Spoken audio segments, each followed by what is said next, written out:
stand by the socialist vision.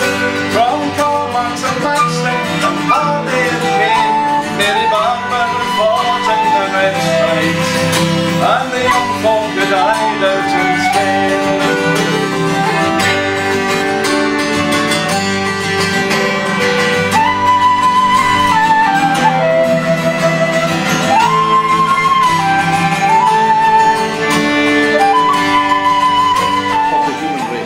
That's why I'm here to say, just say no.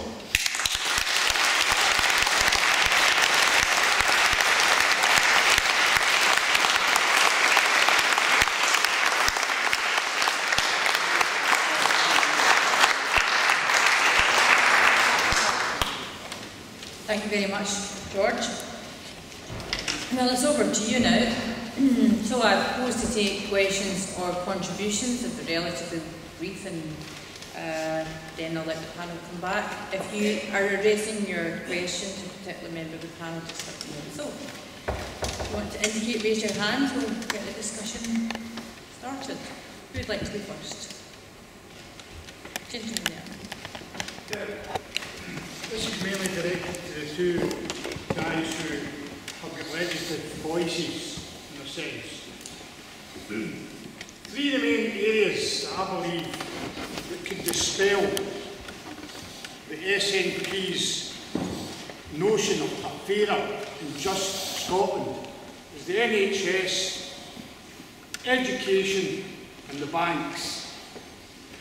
Why don't you have a voice in whichever parliament you stand in to indicate that, especially to you, sir, who you referee speaking in Edinburgh, is to say, we'll have no private education in Scotland, we'll have no private health care in Scotland, because these two things absolutely have nothing to do with just and fairness.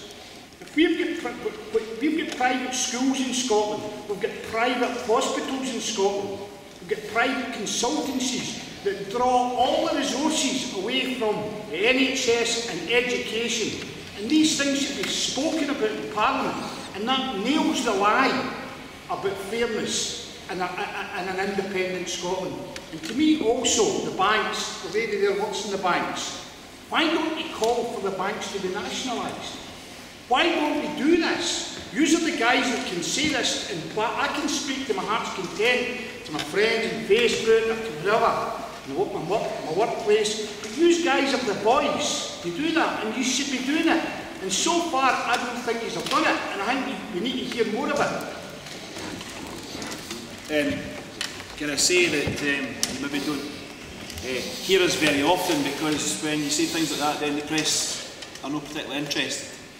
Actually, these are things that probably I'm sure George has been saying, and I've been saying all my political life, that these are the issues that are very core to my beliefs and my philosophy. Can I say on the NHS, I said it when I spoke, it is the biggest lie that's been told in the referendum campaign. And the irony is that under the Nationalists, spending on private healthcare has gone up 37%. 37%. And yet they've got the cheek to say that it's going to be privatised if there's a no vote. It is a lie, a lie, a lie. And we will be exposing this over the next couple of days, and we have been trying to expose it over the last 3 weeks, but the press don't want to hear it. I eventually got a letter in the Herald about it. Other papers won't take anything. In terms of the banks, something very close to my heart at the moment, because Royal Bank of Scotland have just announced that they're closing the branch in my own village. But it's all right, we're going to get a mobile bank. The bus is going to turn up for an hour a day. That's handy, isn't it? This is the bank that we own. And yet they're dictating that they're going to close the branches, not just in my village, neighbouring village, and in a town that has just announced another 5,000 houses is going to be built on. No bank. That's our bank. So we should be dictating what that does, not them dictating to us when the branches will close. You know, I'm very sympathetic to what you're saying, I can assure you. And these are things that, you know, some of us have been saying all our political life and won't change. George. Well, I'll tell you a funny story. It's a digression. But in 2008, when the banks crashed, Alistair Darling was the Chancellor of the Exchequer, and I was sat on the opposite side of the House. And he said, on the very day of the crash, when someone asked him if we were going to take seats on the board of the banks that we had just bailed out, he said, "I've never been in favour of governments having seats on the boards of banks." And I rose to say, that's not true. Because when I first met you, you were a bearded Trotskyite pressing Marxist tracts on the railwaymen at Waverley Station. And you were very much then in favour of governments having seats on the boards of banks. And if we'd taken the power that the money we've put into the banks should have guaranteed us, they wouldn't be closing that branch in your area. The banks would have been serving the people rather than the people serving the banks. So I wholeheartedly agree with you. I'm going to ask Agnes to come back to this because she's in the banking sector. But just on that point about seats on the board, George, someone that I know is very senior in the banking industry in Scotland, in a well-known bank, said to me that he thought that policy for Labour or any other party wants to adopt it would easily resolve some of the issues if we simply took a seat on the board. I mean, there's nothing revolutionary about it. But it is already in public law. Some of these big banks are already in public control.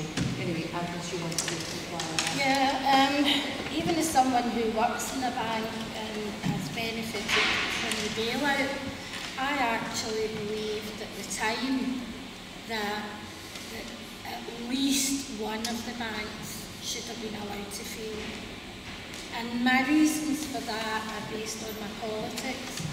Because up and until the crash, we all knew this had to happen, and the bubble is building up to burst in London with property as we speak.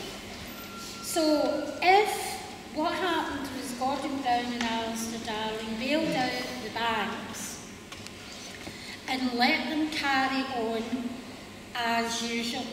There were no stipulations about protecting jobs, there was no guarantees asked of them about capping bonuses or salaries for the high earners.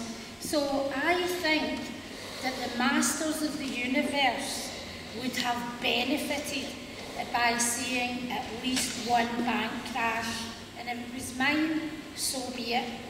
Because then that would have sent out a message that, do you know what, they aren't going to just pick up after us, because bank after bank then had to go and get bailed out to some degree or other, or were forced to merge.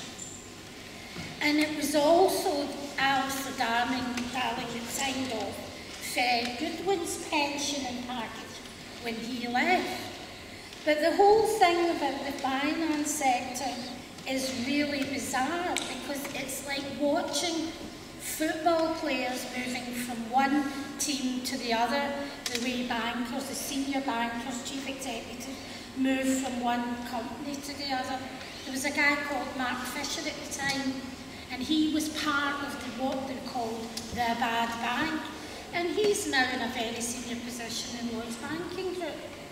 And just recently, Stephen Hester left the RBS, and we've now got a New Zealander running it.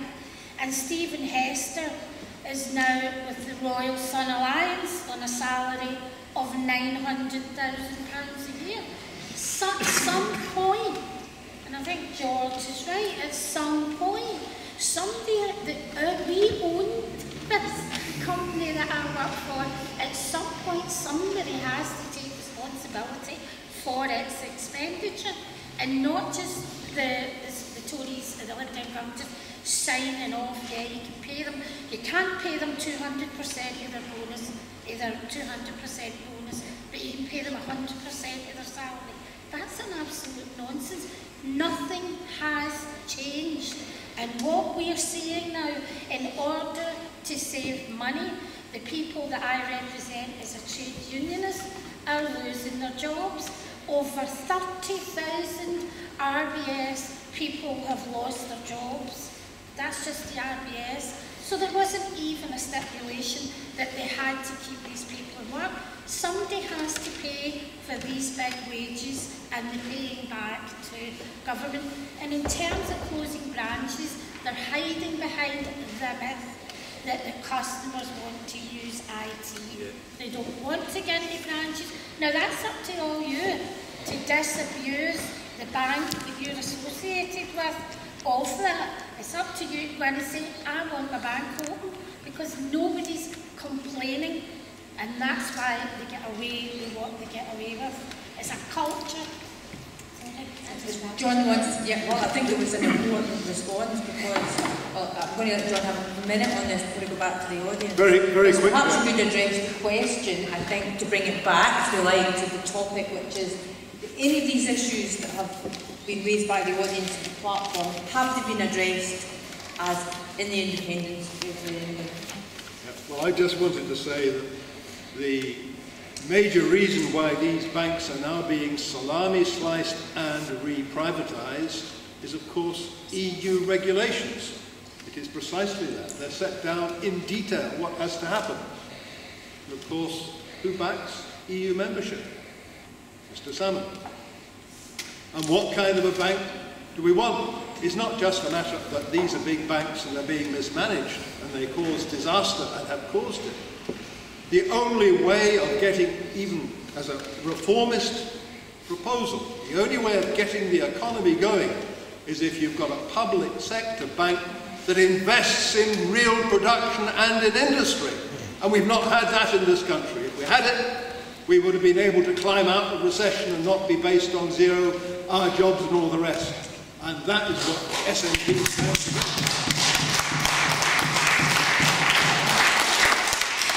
I'm going to take three. I saw the gentleman at the back, and then followed by Robert and the gentleman here. Yes, before I hand it back. Stephen. Point and a question, if that's okay, Chair. We're told, or it's assumed, that independence in and of itself is somehow radical. We are then told it's not about the SNP, and that immediately following independence, we'll have either the SNP will be evicted by as yet uninformed forces to the left, or a new radicalised Labour Party. And I'd like to ask the panel about international experience. Since 1981, there have been 39 new countries created, or new states formed. Does anybody in the panel know of any of those countries where the party or movement that formed the country was then immediately evicted from power by forces significantly to the left? Because I'm not aware of them. You can find examples if you go back far enough to movements that were led by actual revolutionaries, but I don't think even Alex Salmon's biggest fans would compare with Fidel Castro. and John Sweeney sure as hell don't Che Guevara.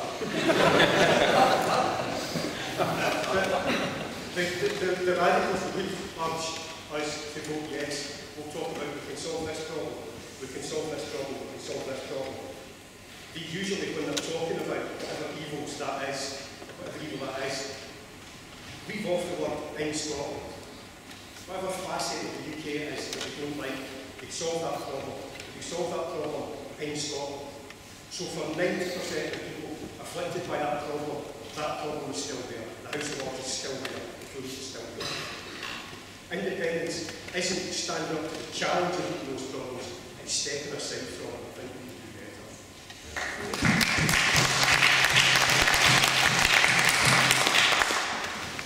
Thanks, Chair. No further Labour Corp Councillor for Greater Hall, no further territorial lands, of course.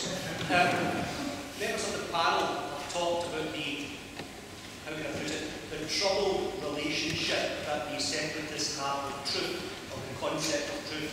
Would members of the panel like to say a little bit about the separatist claim that only by voting yes will we get rid of Senator Trident? And would you also like to say a little bit about the separatist other claim, almost equally ludicrous, that we will never get the government we vote for until we vote yes?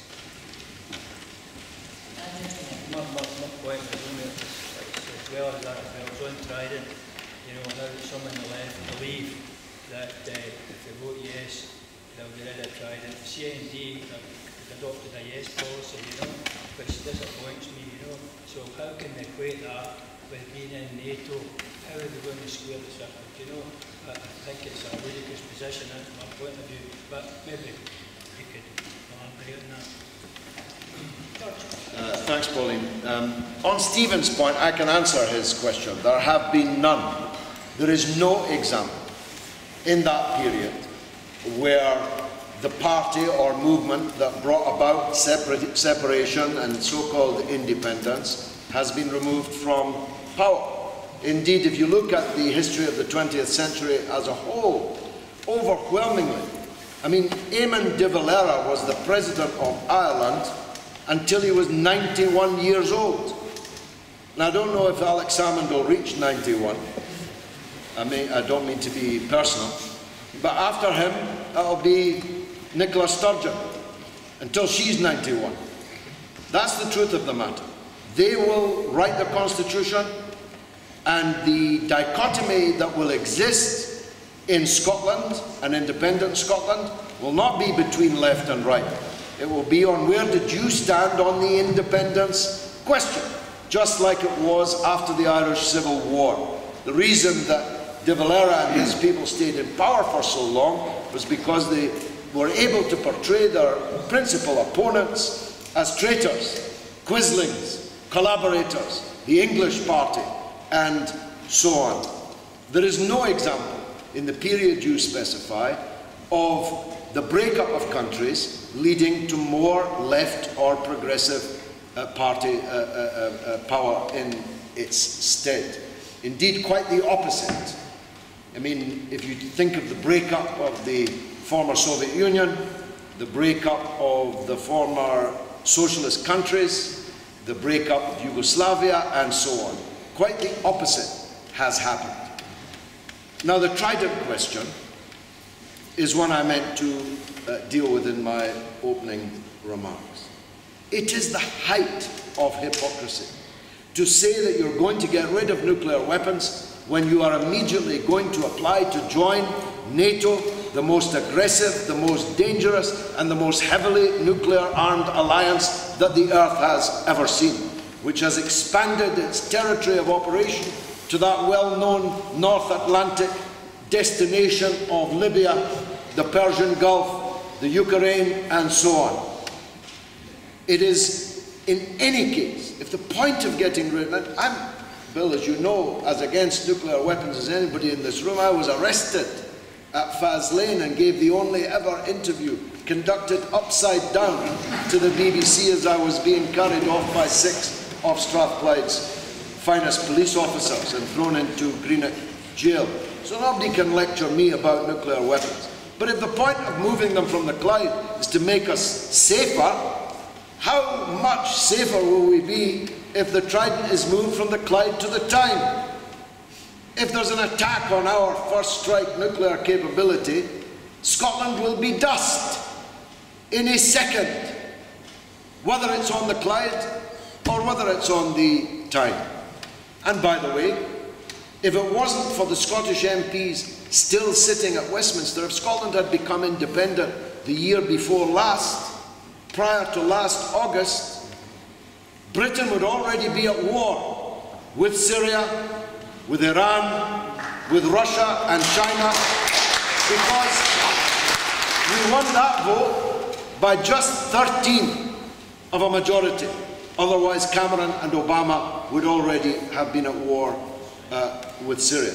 So the idea that somehow Britain will no longer exist, I say this to people from the Irish Republican tradition in Scotland who seem to favour Scottish independence because somehow it will weaken Britain, make Britain act differently. Britain will still exist if Scotland leaves it, and Britain will behave worse than it does now in the world, and not least in the north of Ireland. Having lost Scotland, the idea that they're going to wash their hands thereafter of the north of Ireland is a perfectly preposterous idea. In any case, if we're going to join NATO, the President of the United States, who's the effective leader of NATO, will have to be persuaded that the independent Scottish Government that is in NATO should dispense with a vitally important part of NATO's nuclear strike force. And I think an American president would be quite hard to persuade of that proposition. Okay, I'm going to take everyone from the panel unless you want to add something. Neil? Just on this sort of issue of, you know, vote for independence and suddenly we wake up in a socialist Scotland, absolutely nonsensical. It's absolute rubbish. The idea that people out there are just waiting to vote left and we're going to wake up with socialism is preposterous. And let me tell you, if we were, I would fight any of you to get to the ballot box first. But the reality is somewhat different. Now, I think it's very altruistic of people like Alex Salmond and Nicola Sturgeon and Tommy Sheridan and Colin Fox to say we want independence to reinvigorate the Labour Party. Have you ever heard as much rubbish in your life? These are people who hate the Labour Party and hate everything we stand for and have fought us all our days. So don't accept this rubbish. It's all about attempting to peel away Labour voters who have never trusted them overall their history, and hopefully they never will again. Can I say on NATO, I'm a member of CND, I want rid of nuclear weapons tomorrow. But it won't make me sleep any better in my bed at night if I know that they're parked in Portsmouth or Newcastle or Merseyside. And does it make anybody else feel better? And does it make us safer? Of course it doesn't. And can I say, in any negotiation in an independent Scotland, if there were to be one, the first ally that they would go running to would be the United States of America, because they would need their investment, they would need their support for a whole number of reasons. And we've already heard that Salmon's going to tell the European Commission what to do, he's going to tell the Treasury what to do, no doubt he's going to tell the leader of the free world what to do as well. And does he think that Obama would not say, well, if you need our support, Alec, we've got to keep the big bombs there? Do you not think that would be the first thing he would negotiate away in an independent Scotland? Why is it that at the point that they think they can achieve the whole reason that they were established in the first place, that they join a first strike nuclear alliance? Does that not lead you to be a bit suspicious? I just want to make one point about Trident. I think it's really important that we don't put up with thinking that a no vote somehow doesn't mean that you don't support the removal of Trident, because I think that is creeping into the debate a bit. You know, if you vote yes, you get rid of Trident. If you vote no, you somehow don't want that to happen. And I think we need to get that message out to our colleagues. Voting no also means you want rid of Trident, not just from these islands, but from everywhere.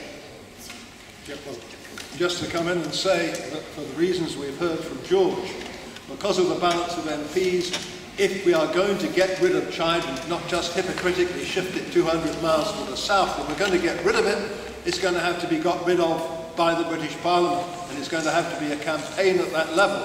And that's what Alan McKinnon, who is Secretary of CND, stands for. He doesn't support the position of yes, he supports no, because that is where we're going to have to fight over the next 2 years to try and stop Trident.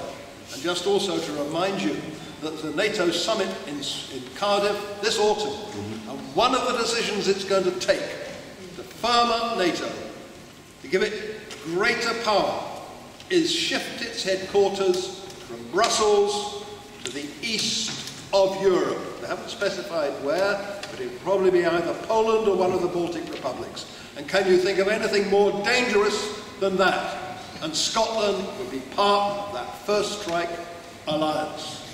That is the position that Salmon's taken. Utterly hypocritical, and it is sabotaging a real campaign to get rid of Trident. Thank you for clarifying that, John, because I did not know that Alan McKinnon was voting no, and it gives me some reassurance. Okay, I'm going to take 4 contributions this time. Haven't seen any women. I'll take the man at the very back. 1.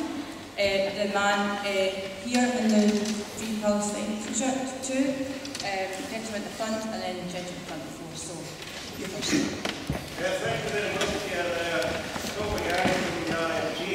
Sorry, Phil, I didn't see you from here. Back to all the holiday. Or as somebody says, I borrowed an unused sunbed off your friend. Maybe that's how you didn't recognise me. There's something I think that needs to be said here, and I invite the audience to draw their own conclusions over this issue.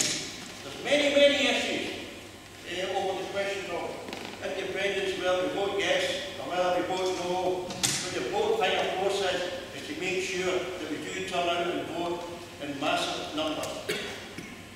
You remember that the Scottish National Party, when they were in opposition, favoured public ownership of the railways. They talked about renationalisation. At the STUC in April this year, when the question and answer session took place, an RMT delegate got up and asked the First Minister, did he favour the question of public ownership on the West Coast Main Line? And he said yes. And I thought to myself, well, if you favour public ownership, on the West Coast Main Line, how is it you don't favour public ownership for ScotRail Railways here in Scotland, where you have the powers to do something about it? We never got the opportunity to question his answer in that regard. However, there's a very, very important point I want to make here. I posed the question to the Transport Minister some 4 or 5 weeks ago, when we met over the shambles of awarding the Caledonian Sleeper to Circle under the EU procurement rules. And I asked Keith Brown, I said, Keith, if there is a yes vote on the 18th of September, will we still see you apply the EU procurement rules? And without any equivocation, he said yes. So therefore, that tells me, and tells IMT members, and tells the country in Scotland what's in front of us should people vote yes. Because yes, they want to stay in Europe, yes, they want a seat at the table, and yes, EU procurement rules will continue to apply. So I invite you to draw your own conclusion from that statement.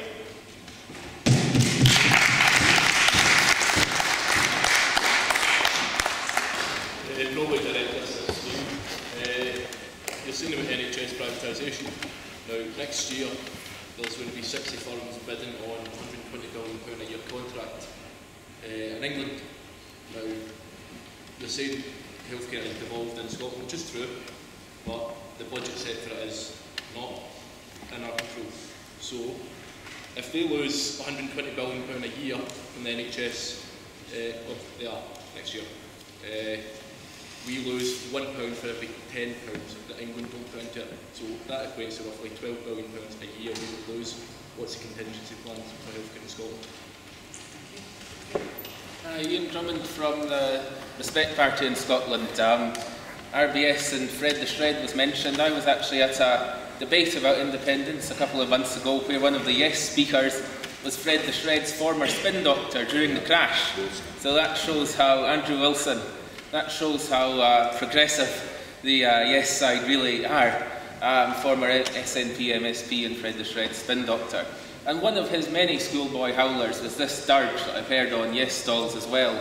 The real threat to Scotland's continued EU membership is a Westminster-driven referendum if we spoke no and then Cameron gets back in. But actually, at the level of ordinary people as opposed to possibly the political chattering classes, the polls show that Scottish and English people have identical, just a little ahead in favour of Europe, as opposed to against, but identical views on the European Union.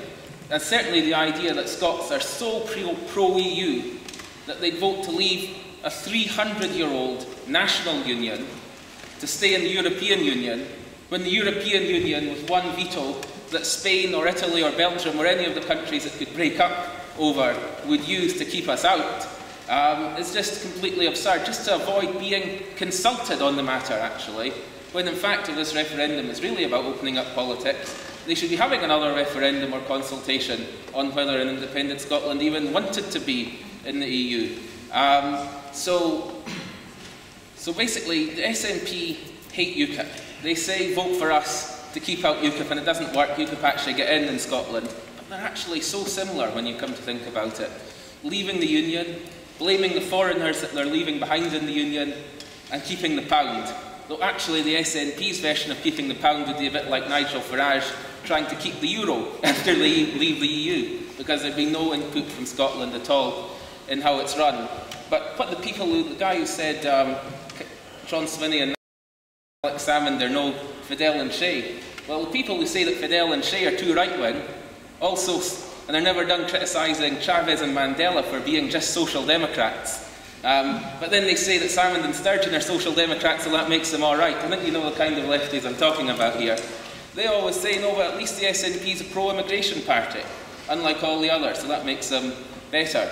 But in fact, just recently, they're so desperate to get in the EU, Sturgeon said that EU residents, all of whom have a vote in this referendum, could lose their right to remain if the EU don't automatically let Scotland in, and it won't be automatic. Even in the best case scenario, there'll have to be a negotiation. So, in fact, even Nigel Farage has said that legal immigrants, of course, have a right to stay, even as we pull up the drawbridge to future people who want to come. So, in fact, even on immigration, the SNP are worse than Nigel Farage, and we should really get that message across, not least to the people who have a vote, who come from the EU, and the SNP are threatening to send back if the EU doesn't do what they say.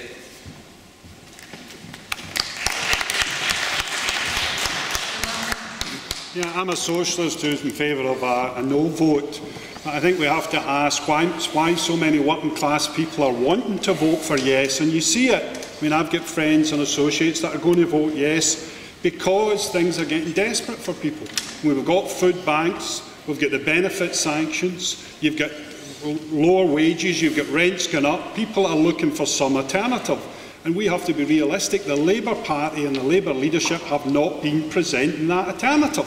They are not promoting a socialist fight back against this system. They're accepting austerity, they're accepting benefit caps, they're accepting attacks on benefit claimants. So I think that if you're going to put forward a convincing argument for no, you have to put forward a socialist argument. And I think it's been disappointing that the socialist movement in Glasgow and in Scotland hasn't organised a series of meetings. I've been to George Galloway's, they've been good meetings, but there should have been an organised campaign throughout Scotland to argue the socialist case for working class unity against the bosses, because nationalism is obviously a very divisive force, and if the SNP succeed in their project, the working class will be split and be weakened. And we should also look that if they do win a yes vote, we'll have 18 months where they'll be negotiating with the Westminster government about how the assets and the liabilities are divided. And can you imagine the chauvinism that will be able to be stirred up on both sides of the border in that period?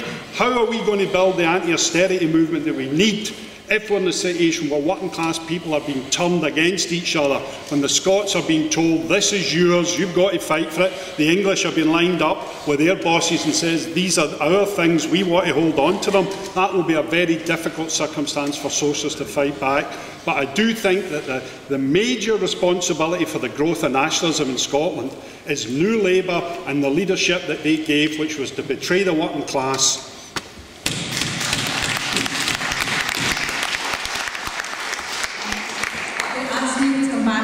But before he does, I think it's a very important point made by the speaker here about in the referendum campaign, all the polls show that it's the Labour vote, the working class Labour vote that we have seen as opposed to the Yes campaign. But I should just remind people that the title of the meeting tonight is Labour Movement Campaign for a Left Alternative. So this is a small contribution at least towards what you asked for. Anyway, Neil, first come back on the health question on the health question in particular, I think we need to nail this because this is a major issue.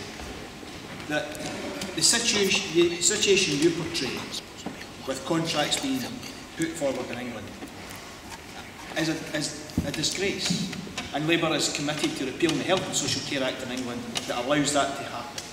Irrespective of that, even if that continues, whether that money is spent in the private sector or the public sector, in relation to Scotland, it is largely irrelevant because the money is still spent by the government.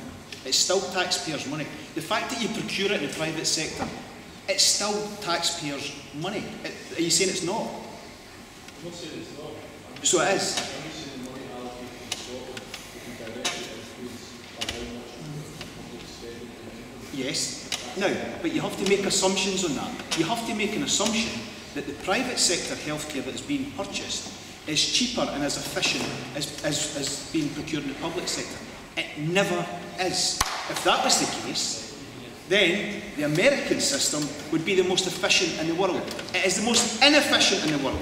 So therefore that argument does not stack up on any level. And it's the biggest lie being told in this campaign. Because what they're saying is that because you procure privately, the money goes down. It won't go down because private sector procured healthcare is more expensive. And ultimately, for the privatisation of the health service in Scotland, it would take a vote of the Scottish Parliament to privatise the health service in Scotland. No one wants to privatise the health service in Scotland. So the argument is a lie, and it's a lie they are telling because their campaign is in trouble.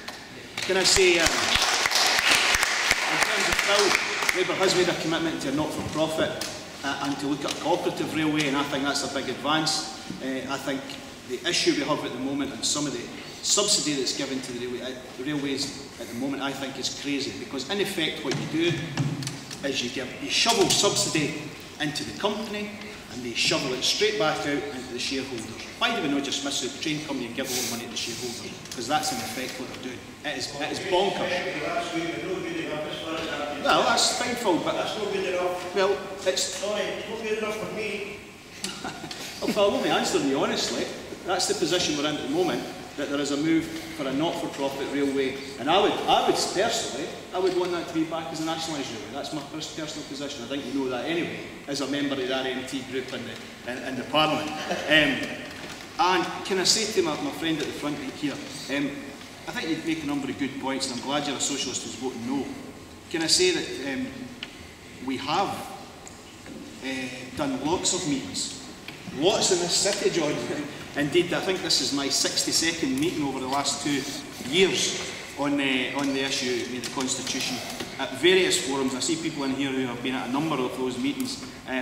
It's maybe that you've just unfortunately had something else on when we've been doing them, and that's understandable. But can I say that my view is that where the Labour Party is in this, and I'll be honest with you straightly, one word has broke the trust between people in Labour, and that word was Iran. Because all of the good stuff that was done by the Blair government, someone who I was not a great supporter of, to say the least, but that government did a lot of good things in terms of taking children out of poverty, pensioners, tax credits, free personal care that happened in Scotland. All of the good stuff that happened got clouded by that one word, Iraq, and that breach of trust that we had with our own voters. And that's been a difficult road back for us, and I fully accept that, and I've still got a long way to go on that. I think we're moving in the right direction, and the commitments, the 32 commitments that Labour has given in its Devolution Commission, if you look at it, that's the kind of change that we want to bring in, and I think that's what will ensure that our working class voters are not going over to the SNP in the numbers that they say they are.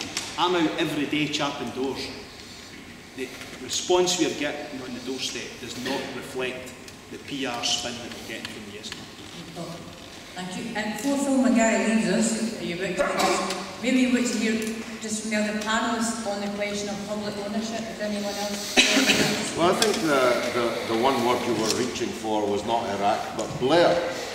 And I mean, you really can't get away from this. I don't want to say too much because I don't want to cause division in the meeting, and this is about a one-off vote on September the 18th.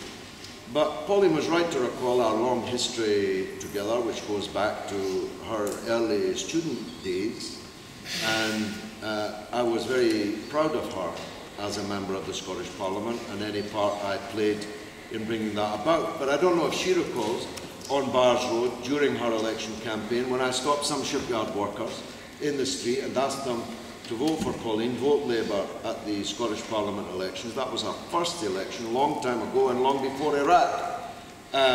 It was during, I think, the Yugoslav war or shortly after it. And the guys said to me, Labour, what's Labour? Going around the world bombing people. He didn't say people, he said something much ruder. But this is a spot that will not out. And Labour has got to turn its back decisively on Blair and the Blair period, or it will never recover the trust of either the Scottish working people or English or Welsh working people. And they're not doing enough about it. Blair is still there, flitting around like a ghost at their fundraising events. Alistair Campbell, the liar-in-chief, the Goebbels of the Blair era, is one of Labour's principal fundraisers. You can look for him in the society pages of the newspapers, appearing here, there and everywhere.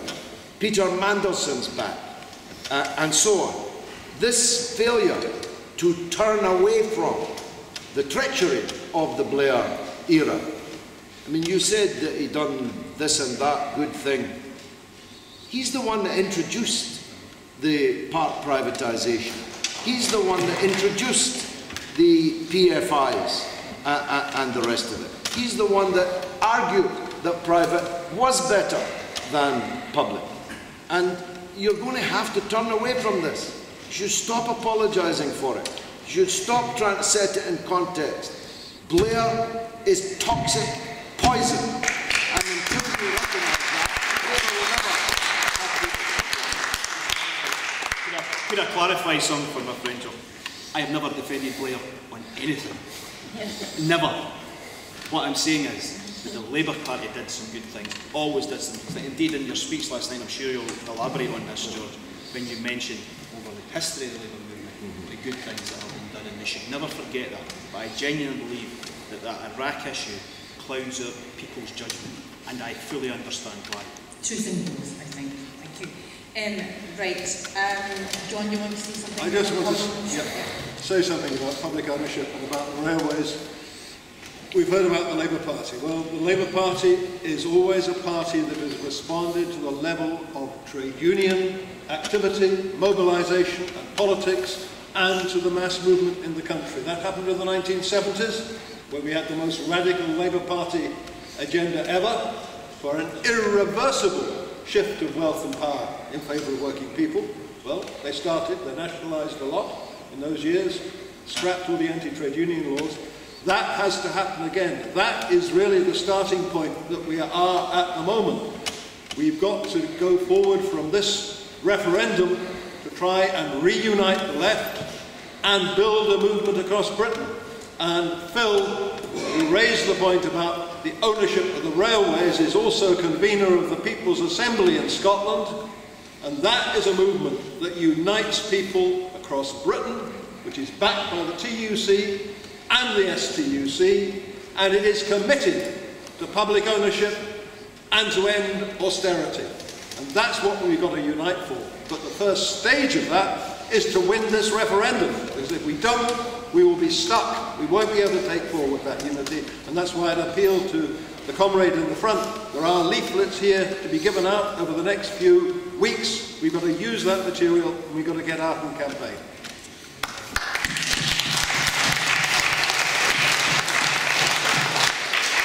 I'm going to take 4 contributions before I ask the platform to say a few words in summary before we finish. Gentlemen here, and gentlemen there, gentlemen way at the back, space for one more. Just a quick question to Mr Findlay and Mr Galloway there. Neil, you say that a no vote is no to the status quo, but I've lost count of how many politicians from your side have been asked a straightforward question: what powers will be coming to an independent Scotland in the event of a no vote? And you guys have struggled badly to answer that question. Now, you're saying it's no, but then why did Labour and Conservatives work together to pull that question off the ballot paper? And it was only really introduced when there was a bit of a shift towards a yes. Then you guys jumped on and said there'll be more powers. So I'm struggling to find out if there is a no vote, what powers will be coming, because any debate that Nicola Sturgeon and Alex Salmond has had with you guys have struggled badly to answer that question. And my question to Mr Galloway, a bit of a tongue-in-cheek question there. George, you've asked Alex Salmond to debate you on a number of occasions, and as a debate I would like to see. Any progress on that request yet? Okay. Hand up the back, please.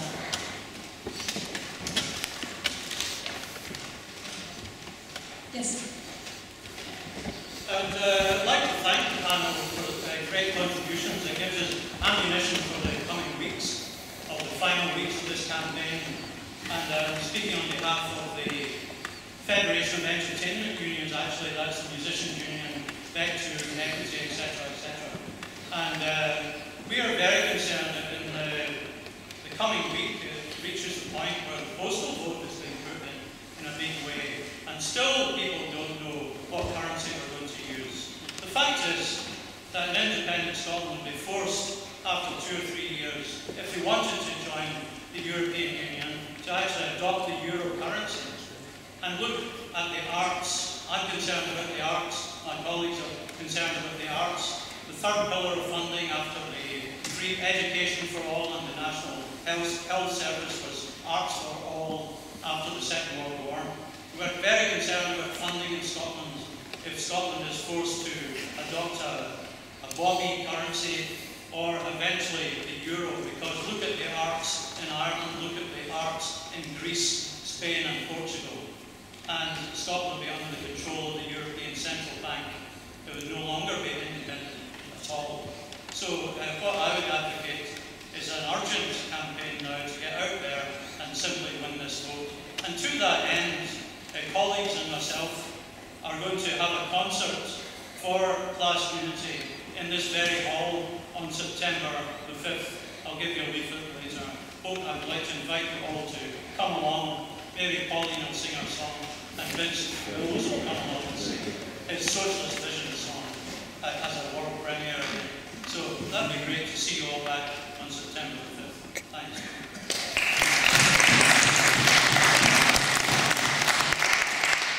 Thank you very much, Eddie McGuire. And yes, I'll certainly take you up on that on the 5th of September. But since you are here, Eddie, for the benefit of the wider audience, Eddie's been working pretty hard in the referendum campaign, and some of you might be disheartened to think that the arts and music community are not with us. And I've discovered over the last few weeks working with Eddie and others that actually there's a huge number of people in the arts and the music industry who are just pretty quiet about what they think about this. So please don't be fooled just because there's not a high profile, don't have an alternative to the National Collective. There are lots of arts people and music people who are quite concerned about Scotland doing on its own. And a third question was from someone about, yes, the gentleman. I just wanted to add a point about the issue around public ownership. I think it's important that we highlight the disconnect between what the SNP say and what they actually do.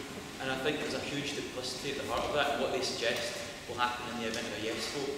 We've seen only on Friday the last commercial shipbuilder on the flight go bust.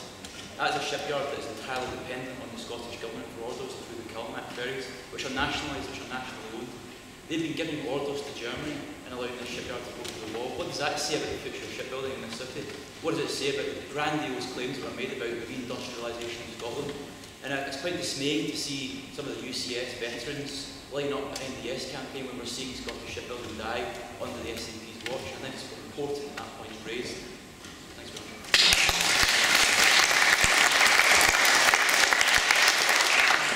And last contribution question for the evening.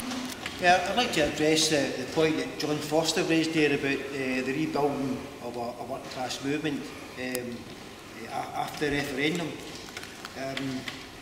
Because that's some task that's in front of us. Today I was at Unison Scotland's local government committee, and we were discussing strategy on the forthcoming ballot for industrial action, which will take place in September.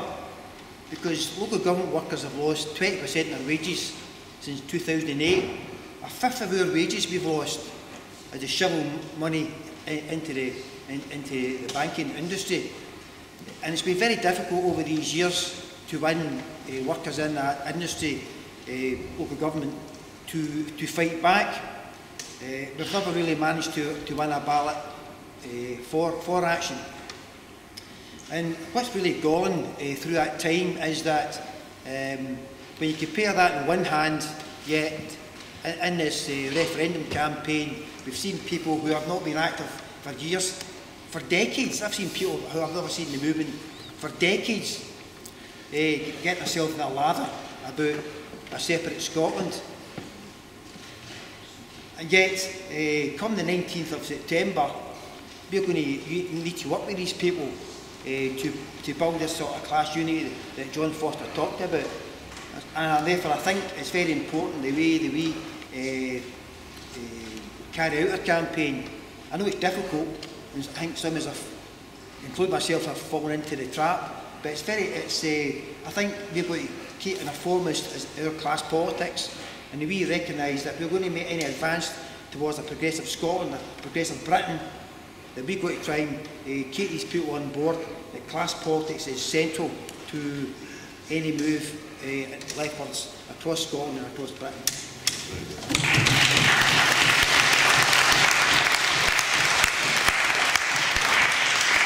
Thank you very much for all your questions. Now I'm going to ask Agnes to respond first, we'll go along the way, finish with George.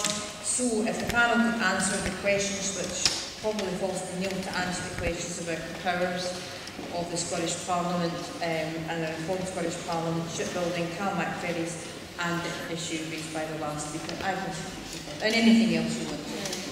I think in terms of art, music and the theatre, I think these are essential ingredients for our society. It's not just about academia or making things, it's about that quality that we need in our lives. And it shouldn't be just for the elite. I mean, I know that in some theatres in London, for example, tickets are like hundreds of pounds to see the ballet or see a play, and that's just not right. And I think in my Scotland and my UK, I want the arts to be accessible for the people. I grew up in Kirkcaldy, which is not too far from here, and I remember being taken by the school to the Scottish National Orchestra, and I was blown away by that. But more importantly, when I was taken to the theatre, and the plays that we were reading in school by Shakespeare, they came alive on the stage. The words meant things, and I think for me it's an absolutely essential ingredient, particularly for our young people's lives. In terms of what we do to make the changes for our socialist society that I want to see and genuinely believe that we can deliver, to me, the solutions are really, really simple. And that's, I want everybody who's a worker to join a trade union. I want everybody in my country to become part of the People's Assembly. It's a movement that's growing and it's been talked about here tonight. And I'm also going to say something that's going to be controversial. I want people to join the Labour Party. I'm a member of the Labour Party, but I want people to join the Labour Party and go to the CLPs and to become involved in that party and get our party back on the track that it should be on. And that is about representing working class people and delivering a socialist agenda. Because I believe that that's the answer, not a referendum, not a leap of faith into what ifs and maybes. We know what socialism means, we know how important it is, and we know what it can deliver. And I believe that these three routes, which we can all take, no matter how difficult for us, we can all take, will help us deliver that.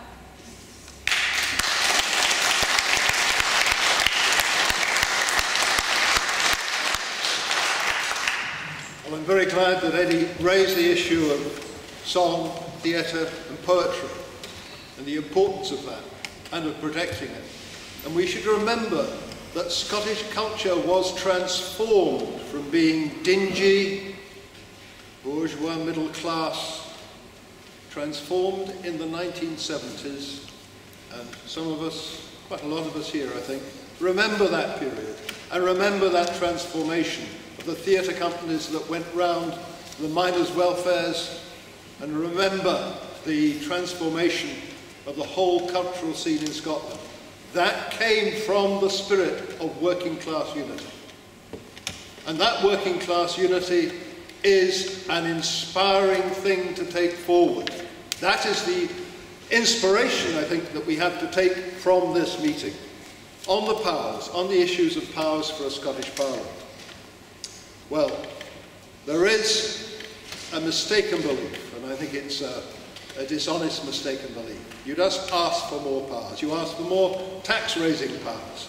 And you get to a position that is just totally neoliberal and say, well, you raise your own taxes, you pay for everything. Leave all the wealth in the City of London, that's what you do. That's not the kind of Parliament that the Red Paper Collective that's made up of people from the left of the Labour Party, from the Communist Party, and from key figures in the trade union movement are currently fighting for. And that's what we must fight for in the future. That kind of change is a trap. What we want is the Parliament that was called for in the 1970s in real terms. I remember the General Secretary of the STUC speaking at the first Scottish Assembly when he said, "We want a Scottish Parliament because," and wait for it, "it will be a workers' parliament." And it will be a workers' parliament because it's sustained not just by the Scottish people, but by the people across Britain. That is what we want to get in the coming period. That is what we must set our minds to. A parliament in Scotland that's got powers to own and control capital, and a Westminster Parliament that represents class unity and mobilisation. And it will be the work that we do from this meeting, first of all to secure a progressive no vote, but then go on to fight for the kind of things, I think Phil McGarry's gone, that the People's Assembly is fighting for, that can reverse that situation and change the Labour Party and get rid of the Tories and get rid of reaction and put us back on the path of working class interests and working class power and move towards socialism.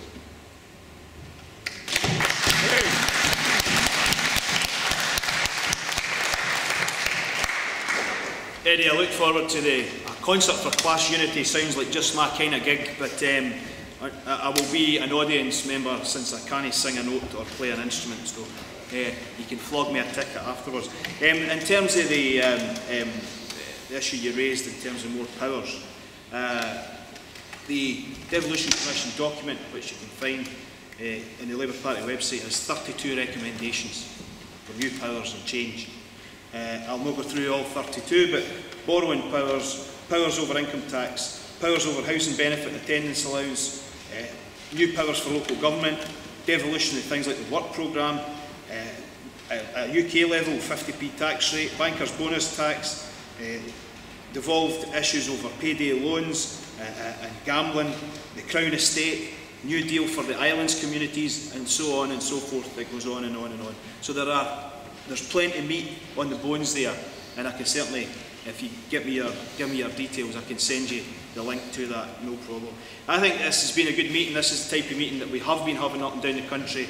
I've personally spoke at meetings from Inverness to down in the borders on these issues, and that's the one good thing about all of this, is that people are engaged in talking about politics again. And I think Tommy hit it in the head. We've got to continue that after the referendum, because this just can't be a one-off. We've got to keep people on the progressive left of politics talking about the issues, campaigning on the issues, and trying to make sure that whichever government is in power, they're implementing a progressive agenda. If we have a yes vote, I am absolutely convinced there will be an even greater need for working people to be more active, more demanding. But if there's a no vote, we also need to ensure that a progressive political agenda is put forward, because, as I said at the start, the status quo for me is not what I want to see for my future, or my children's future, or any of your children's future.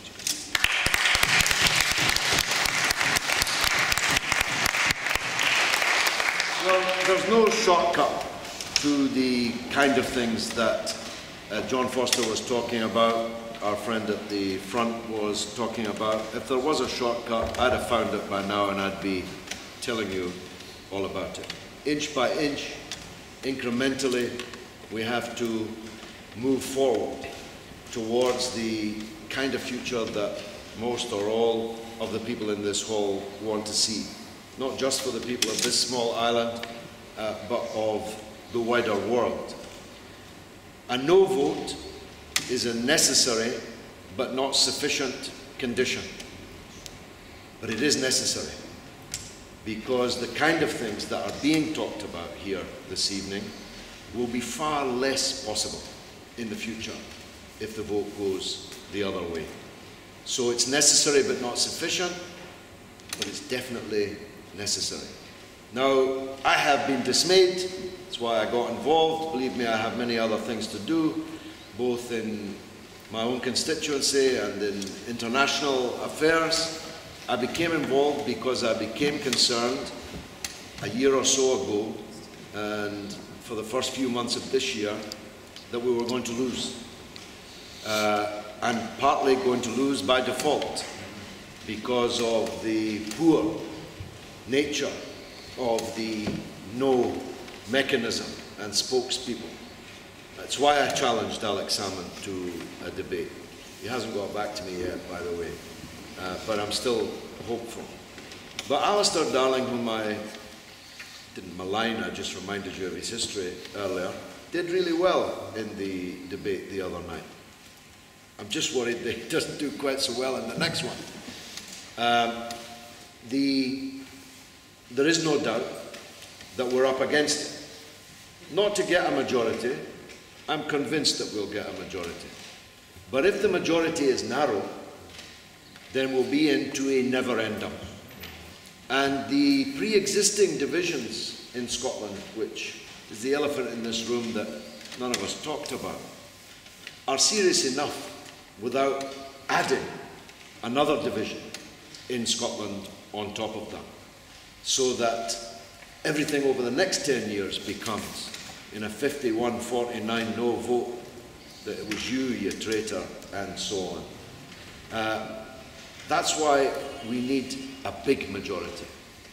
We need a 60-40 majority, minimum, to finish this question. Because I've got to tell you, brother, I don't care what powers you have. It's a matter for you what powers you have. As long as it doesn't become a matter for me when the powers you get actually destroy the possibility of having a British-wide advance for the people that I represent. My sense is that Scottish people are getting a wee bit tired talking about powers, talking about constitutions, that they would rather talk about the kind of things that were raised today, this evening, about real things that materially affect their lives, whether the railways are in private hands or in public hands, whether the health service prospers or struggles, whether wages and conditions that have been savagely reduced are defended and begun to be won back. That's the real stuff of politics. I was, in 1974, the first speech I ever gave at a Labour Party conference in Aberdeen, demanding a Scottish Parliament. I was a part of that struggle. The Scotland United movement in 1992 was founded in my office in Anderston, just not half a mile from here.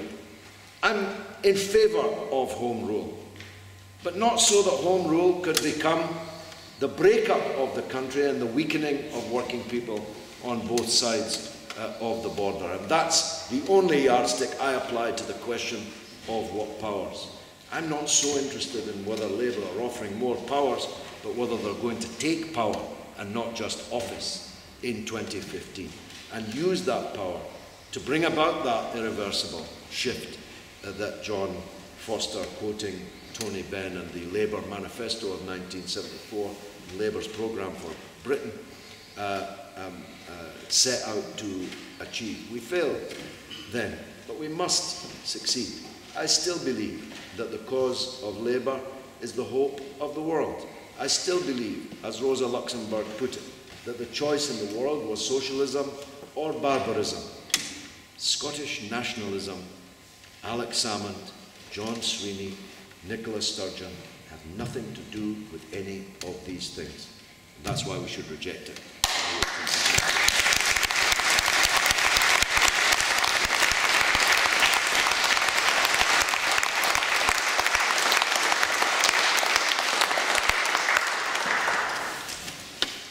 Well, we'll have to end it there, but I'd like to thank you for being such a wonderful audience, and a big hand again for what I think has been a fantastic panel.